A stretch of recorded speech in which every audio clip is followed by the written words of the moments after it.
Good day, everybody, and how are you doing? I pray all is well with you and your family. My name is Vernon Bryant with Rugged Peak Ministries. I am currently here in the hill country of South Texas, not far from Junction, where we just finished up our first dark camp event of the year here in the Junction area. So if you guys are interested in coming to visit us, we have our next events happening in Colorado. So what I wanted to do, though, is just take a few minutes to finish the initial review about the new 1300 GS. So, and I'm just kind of going off the top of my head. I don't have any fancy notes or anything, but let me just say, coming off of a 1250 GS, that this bike, it's phenomenal. It really, really is. Some of you may have saw my last video where I talked about some of the asphalt or highway characteristics. Let's just say out here in the hill country, there are a few more twisties, tighter twisties, not necessarily than found in Colorado, but that I had access to. And in the dynamic pro mode, and configure it, the way you feel, man, this thing is an absolute beast on the asphalt. I mean, power slides coming out of corners, second gear wheelies, third gear with a little bit of clutch input. Man, you can get the front end up in third gear. It feels so much like a sport bike on the asphalt that it's almost hard to believe you're not on one. And from time to time, I found myself having to look down just so I could see, all the armor and, the boxer head sticking out the side, just because, again, I just felt so much like a sport bike. So kudos to BMW 1300 GS on the highway. And I'm running Motaz Raw Z's in the rear, and I'm running the stock Karoo 4s on the front. And I will tell you, those tires held up well to probably not the best asphalt applications found here in South Texas. But overall, the ride was great. I put about 500 miles on this bike in the last 4 days. And I will say, of the 500 miles, easy 70% was off-road. And the 30% definitely on the asphalt with some twisties. The road mode, because there was a time where I started getting a little, I'm 6'2", 215 pounds. I started getting a little uncomfortable. And again, I'm only talking about in comparison to the 1250, where on the 1250, I could probably ride it in dynamic mode for a pretty good while. But switching it to road mode, it definitely changed the characteristics. As a matter of fact, there was one time where I had it in dynamic pro. I came to a stop, and then I switched the mode to road, and right then at a standstill, you could feel the suspension changing, just changing the modes from dynamic to road. So in road mode, it's very comfortable and even still pretty sporty in the twisties. So asphalt, highway use, this thing is phenomenal. Now, here's though, and I said this last time, but I didn't have a lot of miles. Here's where it shines. It's in the off-road conditions. Now, once again, I haven't taken it to any really slow speed technical stuff, big rocks, because I don't have a proper bash pan underneath it. But where we rode was some very loose river rock bottom type roads. As a matter of fact, we were in some river bottoms a couple of times.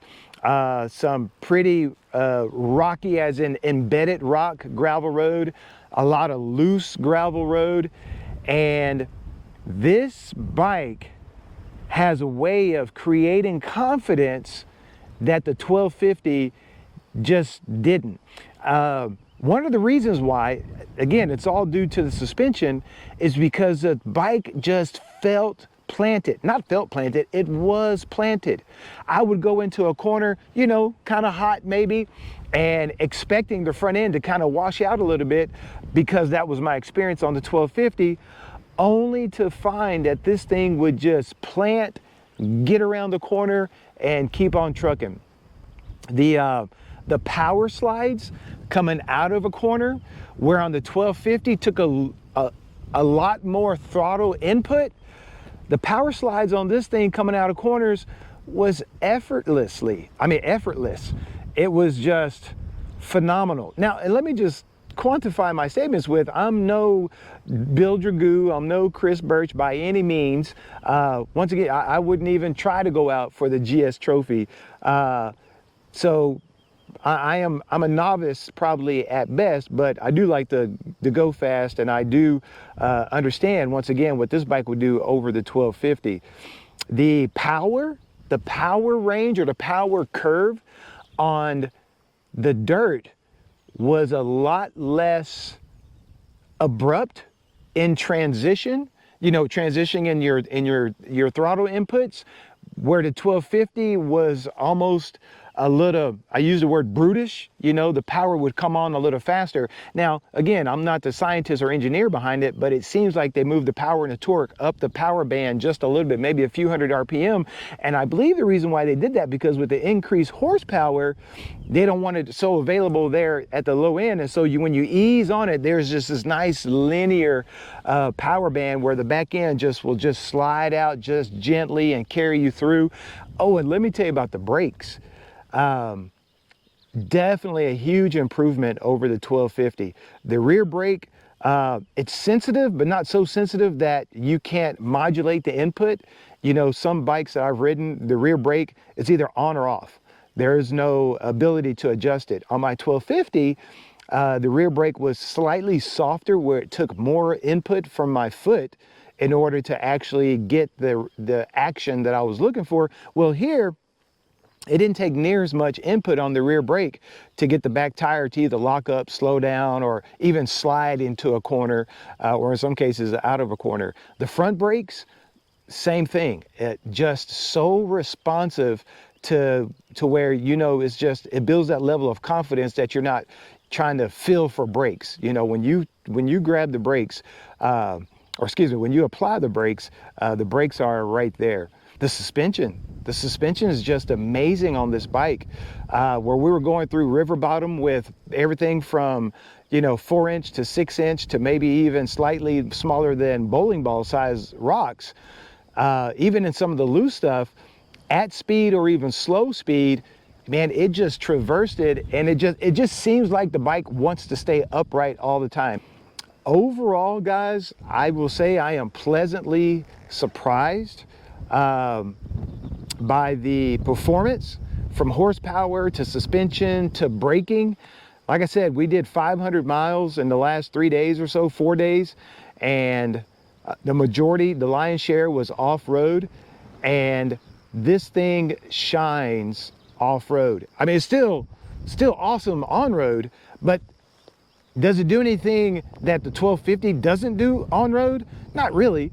It just does things a little better.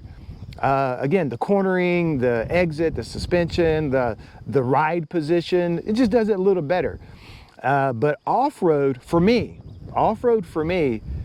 there was a level of confidence, a confidence booster, just because the bike was making it easier to just ride and navigate some of the tough terrain. Now, hopefully the next video you see from me, I will be in the mountains of Colorado somewhere, trying to go up some real technical slow speed stuff.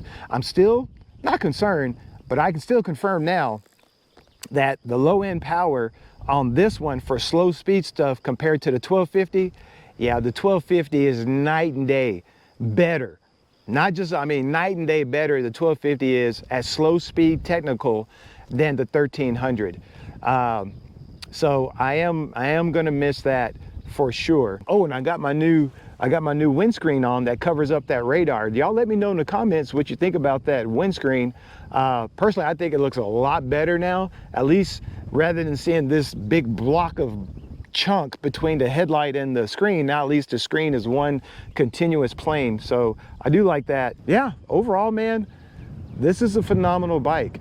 Am I going to miss some parts of the 1250? Oh, for sure. But we'll find out for sure when we get into the mountains of Colorado. So God willing, we'll see you next time, and that's where we'll be. So you all be blessed. Thank you for your time. I love you. The Lord loves you.